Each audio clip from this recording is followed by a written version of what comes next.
মাঝে মাঝে এভাবে তো কড়াইতে ভাত খেতেই ভালো লাগে, যেহেতু আমি একা মানুষ প্লেট নিয়ে নষ্ট করি কিসের জন্য, সেজন্য ভাবলাম যে কড়াইতে ভাত খেয়ে ফেলাই।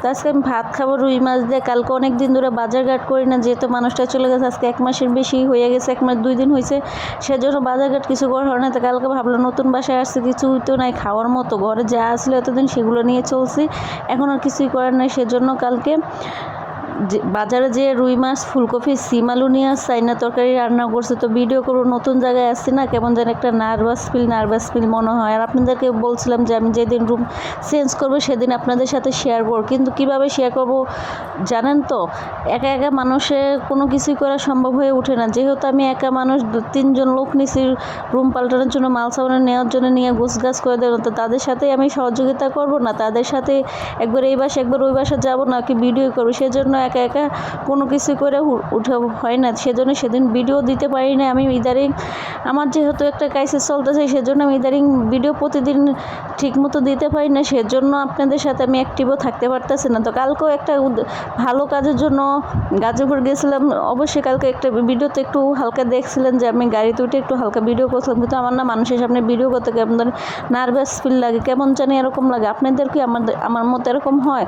তো আমি ভিডিও করতে পারি না, সেজন্য আপনাদের সাথে দিতেও পারি না। কালকে কি হয়েছে, রান্না করব, এখন কি একটা অবস্থা, মানে কিচেন রুম নাই, যে বাসায় আছে এখন কিচেন রুম নাই, বারান্দা আছে, বারান্দায় রান্না করতে হবে। তো বারান্দা, আমার ঘর তো যেহেতু জায়গা নাই, বারান্দায় রান্না করবো। সিলিন্ডার বোতল সেট করে রান্না করতে গেছে, উঠে দেয় হাওয়া বাড়িয়ে যাইতেছে। তো আমার পাশের রুমে এক ভাইয়া আছে, তারে বইলে যেভাবে হোক ঠিক করে নিচ্ছে। আপনাদেরকে সাথে একটু দেখাইছি যে আমার তরকারি কী অবস্থা, সব কিছু বাইরে ফালানো রয়েছে, মাথায় টেনশনে কোনো কাজ করি না, এমনি একা একা রুম পাল্টাইছি, শরীর হাত পা ব্যথা ধরে গেছে। আরও যেহেতু একটা মেয়ে মানুষ বুঝে নিত, এতগুলো জিনিস, এত দায়িত্ব, এত কিছু করা কোনোভাবেই ওঠা সম্ভব না। সিলিন্ডার নষ্ট হয়েছে, সারাদিন না খেয়েছে, আবার এক জায়গায় জার্নি করে আসছি, কোনো যাই সেখানে কোনো সফলতা পাই না। যার কাছে গেছে সে অনেক অসুস্থ, সেজন্য সে কোনো কাজ বাজ করতে পারে নাই, সেজন্য আইসা বসে আপনাদের সাথে ভিডিও শেয়ার করতে পারি নাই, বা কালকেও ভালো করে ভিডিও দিতে পারি না, একটু যেমন তেমন করে।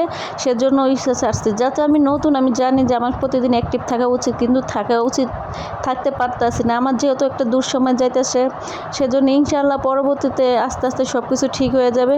তো এই যে দেখেন, আমার এখন তো অনেক কষ্ট হয়ে যাইতেছে একটা রুমে, মানে একটু এত ঢিপাচিপি হয়ে গেছে, চলাফেরা খুবই কষ্ট হয়ে যাইতেছে।